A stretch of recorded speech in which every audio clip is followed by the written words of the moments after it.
উনি আছেন, উনি আলোচনা করবেন। আমার স্নেহধন্য, আমার অনুজ, আমার অত্যন্ত কাছের, যদিও আমার অনেক ছোট, আমির হামজা, উনিও আসবেন। থাকবেন না? থাকবেন না? আমরা অবিলম্বে এটাই দৃষ্টান্তমূলক শাস্তি চাচ্ছি তাদেরই, যারা আল্লাহর জমিনের উপরে দাঁড়িয়ে আল্লাহর বিরুদ্ধে যারা কথা বলে, ওই সমস্ত নাস্তিক মুরতাদদের প্রকাশ্যে ঝুলায় মেরে রক্ত মাংস হাড্ডি কুত্তা বিলাই দিয়ে খাওয়ানো দরকার। দুই হলো নামাজের অলসতা। যার মধ্যে নামাজের অলসতা কাজ করবে তার কোনো দোয়া কবুল হবে না। এই জন্য আমরা সবাই কয় ওয়াক্ত নামাজ পড়বো। আসতে বলবেন না, কয় ওয়াক্ত নামাজ সবাইকে পড়তে রাজি আছেন? জোরে বলি ইয়া আল্লাহ, আরো জোরে বলি ইয়া আল্লাহ। আমাদেরকে 5 ওয়াক্ত সালাত আদায় করার তৌফিক তুমি আল্লাহ দিয়া দাও। জোরে বলি আমিন, আরো জোরে আমিন। হাত নামান। বাড়িতে সব সদস্য নামাজ পড়ার দরকার আছে না নাই? যুবকরা, তোমার গ্রামকে তুমি টার্গেট করো। তোমার গ্রামে কারা নামাজ পড়ে আর কারা নামাজ পড়ে না, সতর্ক হয়ে যাও। তোমার গ্রামকে তোমার হেফাজত করতে হবে।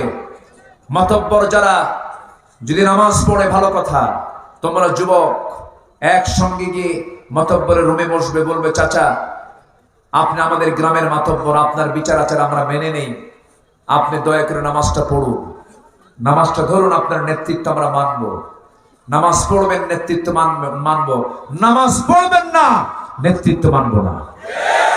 ঠিক কিনা? আপনার গ্রামকে আপনি সাজান ইসলাম দিয়া। এখন পরিবেশ এসেছে, পরিবেশ এসেছে কিনা বলেন? আপনার চোখের সামনে কোন মহিলা আপনার গ্রামের কোন ঘর থেকে অর্ধলগ্ন হয়ে মাথার চুল ছেড়ে দিয়ে বের হয়, আপনি এটাকে নোট করুন। এটাকে আপনি নোটে নিয়ে আসেন।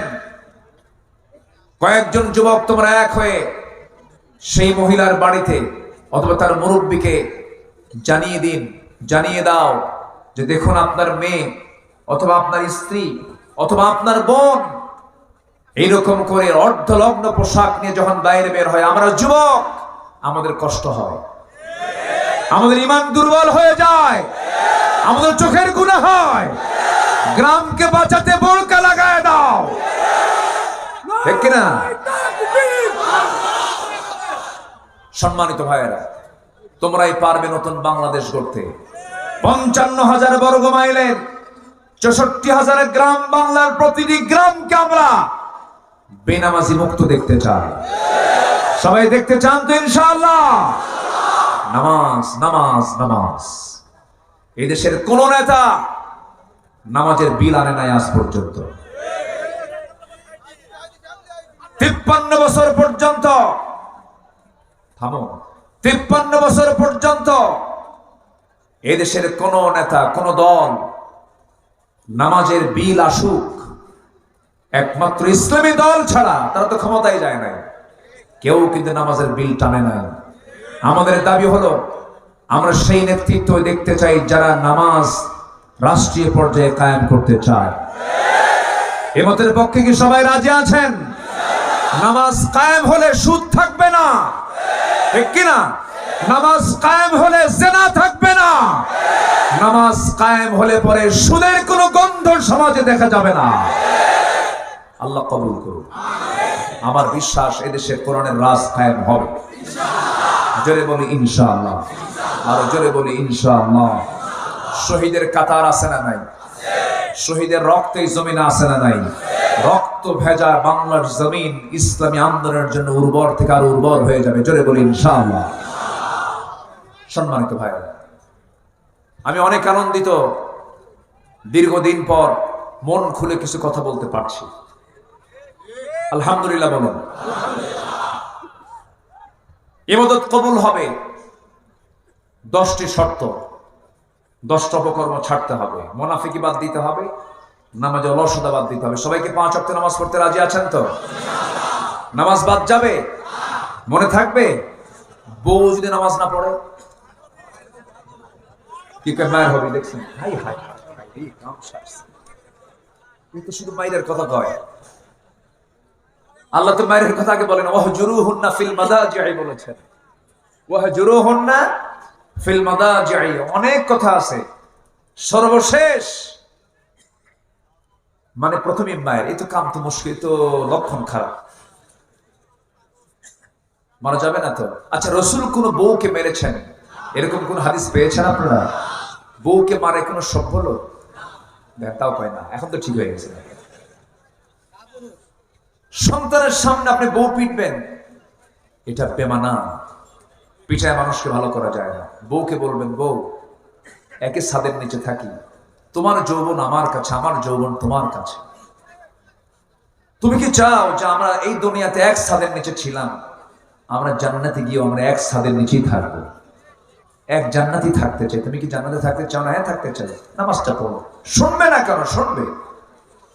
ছেলেকে বুঝাবেন, মেয়েকে বুঝাবেন, একটু কাঁদবেন, তাদের জন্য দোয়া করবেন আল্লাহর কাছে। অবশ্যই সব কবুল করে ফেলবেন। তিনি আমার কে? আল্লাহ।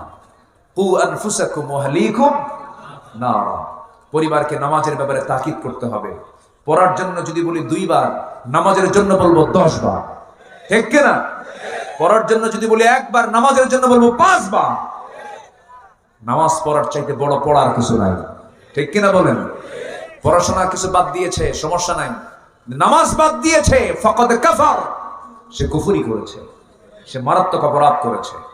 এই জন্য পরিবারে দেখা যায় পড়ার জন্য যে শাসন হয়, নামাজের জন্য সে শাসন হয় না। আমি কি ভুল বলতেছি? শিক্ষার জন্য যে গুরুত্ব হয়, পর্দার জন্য সেই গুরুত্ব দেওয়া হয় না। ষোড়শী মেয়ে বোরকা পরে না, মা বোরকা পরে বের হয়। মা কি পরে বের হয়? বোরকা পরে বের হয়। আর মেয়েটাকে অর্ধলগ্ন করে বাইরে বের করে, যুবকদের ঈমান নষ্ট করার জন্য। এগুলো খেয়াল করতে হবে। যুবকরা নোংরামি করবা না। বিয়ের আগে কোনো প্রেম নাই কিন্তু, ঠিক তো মাহফিলে, কিন্তু বাইরে তো ঠিক থাকো না। বিয়ের আগে কোনো নোংরামি করা যাবে না। বিয়ের আগে প্রেম হয় না, বিয়ের আগে হয় হলো জেনা। বিয়ের পরে প্রেম হয়, বিয়ের পরে কি হয়? প্রেম হয়। বিয়ের আগে কি হয়? জেনা হয়। বিয়ের আগে কোনো প্রেম নয়। অনেকে প্রাউড করে বলে, আমাদেরকে বলে, হুজুর আমাদের না এটা লাভ ম্যারেজ। আমি কি লুচ্চা ম্যারেজ? কি ঠিক কিনা? হ্যাঁ। বিয়ের আগে বিবাহ পূর্ব ওয়ালা মুত্তাখিদি আখদান ওয়ালা মুত্তাখিদাতি আখদান, কোন গোপন গোপন কোন বৈঠক চলিবে না। বিয়ে করবা, সামনের দরজা দিয়ে মুরব্বিকে বলবা, মেয়ের বাপকে বলবা, তোমার বাপকে পাঠায় দিবা, মাকে পাঠায় দিবা, বুক উঁচু করে বলবা, আমার যৌবন এসেছে, আমার যৌবন নষ্ট করতে চাই না বাবা, বিয়ে করো। আজকে যুবকরা দারুণ খুশি, হুজুর ভালো করে এখন বাপ বসে আছে, দেখেন কিছুটা আওয়াজ দেয়, কিছু বুড়া চাচাও দিকে আওয়াজ দেয়, কি যে করবে আল্লাহ জানে। আমার রাসূল বিয়ে করায় দিতেন। রাসূল কিন্তু খুব বড় ঘটক ছিলেন, বলি আলহামদুলিল্লাহ। কারণ সমাজে জেনা বাড়লে পরে সমাজে রোগ সৃষ্টি হবে। এই জন্য জেনা বন্ধ করার জন্য একমাত্র উপায় হলো বিয়েকে কঠিন করা না সহজ করা। বিয়েকে সহজ করো, জেনা কঠিন হয়ে যাবে। আর বিয়ে কঠিন করবা, জেনা সহজ হয়ে যাবে। হ্যাঁ, ও একজন বলতেছে, হুজুর বিয়ে করবো কেমনে? নিজের পায়ে নাকি দাঁড়াতে হয়। ওকে অন্যের পায়ে দাঁড়ায় আছে নাকি? যে বিয়ে করতে চায় সে কি অন্যের পায়ে দাঁড়ায় থাকে? কিছু বেকুব বাপ আছে, বাপরা বোঝে না, আছে না? আছে না? এগুলো বুঝতে হয় না। ঠিক আছে, খুব সুন্দর। আপনারা মন চাচ্ছে আরো ঘন্টার পরে ঘন্টা কথা বলবো। এই বছর না, সামনে বছর ইনশাআল্লাহ। নাম্বার 3, আল্লাহ রাসূলের যারা চরম অবাধ্যতা করবে, ওয়া মান ইয়াসিল্লাহ ওয়া রাসূলহু ওয়া ইয়াতাআদ্দা হুদুদাহু ইউদখিলহু নারান খালিদান ফিহা ওয়া লাহু আযাবুন মুহিন। নাম্বার 4, আল্লাহর সাথে যারা শিরিক করবে তাদের কোনো দোয়া, কোনো ইবাদত কবুল হবে না। ওয়া মান ইউশরিক বিল্লাহ ফাকাদ হারামাল্লাহু আলাইহিল জান্নাহ। যে ব্যক্তি শিরিক করবে তার জন্য জান্নাতটা হারাম হয়ে যাবে। দোয়া কবুল তো দূরের কথা, জান্নাতে বাজেয়াপ্ত হয়ে যাবে। নাম্বার 5, সামনে পেছনে যারা পরনিন্দায় ব্যস্ত থাকবে। আমার দেশে গীবতকারী আছে না নাই? এই নামাজি লোক আছে না নাই? বলেন তো, গীবতকারী নামাজের পরে গীবত করে। ফেসবুক তো একটা আছে মাশাআল্লাহ, এখন কিছু হইলে কয় আমি কিন্তু সাংবাদিক না, আমি কিন্তু সাংঘাতিক, ফেসবুকে দিয়ে দেবো, কিন্তু হুমকি মারে। তুমি কি জানো তুমি কারো একটা গোপন কথা ফেসবুকে দিয়ে দিচ্ছ? তুমি কি জানো তোমার এরকম একটা চিত্র আসতে পারে কিনা? রাসূল বলেছেন, মান সাতারা মুসলিমান সাতারাহুল্লাহু ইয়াওমাল কিয়ামাহ, যে ব্যক্তি কোন মুসলমান অন্য মুসলমানের কোন দোষকে গোপন করবে, আল্লাহ তাআলা কিয়ামতের দিন তার দোষকে গোপন করবে। এইজন্য পৃথিবীতে সেই মহান মানুষ, মহামানব সে, যে নিজের ভিতরে দোষ খুঁজে বেড়ায়, অন্যের মধ্যে গুণ খুঁজে বেড়ায়। তাহলে নিজের গুণ খুঁজবো না দোষ খুঁজবো? আর অন্যের গুণ খুঁজে বেড়াবো। সেই লোকটার মুখ থেকে কখনো গীবত বের হতে পারে। আর যারা এগুলো করবে তাদের দোয়া কবুল হবে না। ওয়াইলুল লিকুল্লি হুমাযাতিন লুমাযা। নাম্বার 6, আল্লাহকে ভুলে থাকা, মন্দ কাজে আদেশ করা।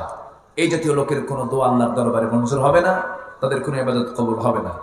নাম্বার 7 হলো শয়তানের পদাঙ্ক যারা অনুসরণ করবে তাদের কোনো দোয়া কবুল হবে না, তাদের কোনো ইবাদত কবুল হবে না। রিয়া যারা করবে, ডিসপ্লে, যারা লোক দেখানো ইবাদত, লোক দেখানো দান, লোক দেখানো নেতৃত্ব, লোক দেখানো সকল কিছু যারা করবে, তাদের কোনো ইবাদত কবুল হবে না। নাম্বার 9 হলো যারা কুফরি করবে। শুধু কাফের কুফরি করে না, মুসলমানও কুফরি করে। আছে না নাই? কাফের কিন্তু কোন সম্প্রদায় শুধু নাম নয়, অনেক মুসলমান পরিচয়ধারী কিন্তু অনেক কাফের বাপ। আছে না নাই? অনেক কাফের বাপ হয়ে বসে আছে। যারা করবে তাদের কোনো ইবাদত কবুল হবে না। আমার বন্ধুগণ, নাস্তিকদের বিচার হওয়া দরকার। এই দেশে আলেমদের বিরুদ্ধে তারা অনেক কিছু করেছে। একটা বদমাইশ, কি নাম, বিচারপতি শামসুদ্দিন, কালামানিক বলা দরকার নেই, কালো তো আল্লাহ বানায় দিছে মানিক। দেখছেন এই লোকটা কিন্তু হাসি ছিল না এর লোকের। আমি লোকটাকে কোনোদিন হাসি মুখে দেখি নাই। যারা হাসে না তারা দুষ্ট হয়, যারা হাসে না তারা কি হয়? দুষ্ট হয়। একটু হাসবেন। যাদের স্বামী হাসে না তাদের বউরা মনে হয় মনে মনে করে এটা মরবে কোনদিন। একটু হাসি থাকা দরকার, একটু মুস্কি হাসি দিতে হয়, চিত্ত বিনোদন করতে হয়। আমার রাসূল হাসতেন। আমার রাসূল ফ্রেশ, একদম নির্ভেজাল হাসি দিতেন। পেটে খাবার ছিল না, আমার নবীর হাসি দিয়ে মুখটা ভরা ছিল। জোরে বলে সুবহানাল্লাহ। আমাদের আয়েশা বলেন, ঘরে কোনো খাবার নাই, কিন্তু রাসূলের চেহারা দেখলেই ক্ষুধা নিবারণ হয়ে যেত। এই জন্য হাসি থাকা উচিত। আমার নবীজি সবার সঙ্গে হাসি খুশি হয়ে কথা বলতেন। এই বেয়াদবটার মুখে কোনো হাসি ছিল না। 2 বছর আগে আমাদের তালিকা করেছিল, আমরা নাকি 116 জন আলেম, আমরা নাকি রাষ্ট্রদ্রোহী। 2 বছর পার হয়নি, 2 বছর পার হয়নি, সিলেটবাসী তার ভালো আপ্যায়ন দিয়েছে, একদম কলার পাতার বিছানা দিয়েছে, আর কোর্ট হাজিরার দিন বিসি আউট করে দিয়েছে। ঠিক কিনা? আমরা অবিলম্বে এটাই দৃষ্টান্তমূলক শাস্তি চাচ্ছি তাদেরই, যারা আল্লাহর জমিনের উপরে দাঁড়িয়ে আল্লাহর বিরুদ্ধে যারা কথা বলে। ওই সমস্ত নাস্তিক মুরতাদদের প্রকাশ্যে ঝুলায় মেরে রক্ত, মাংস, হাড্ডি কুত্তা বিলাই দিয়ে খাওয়ানো দরকার।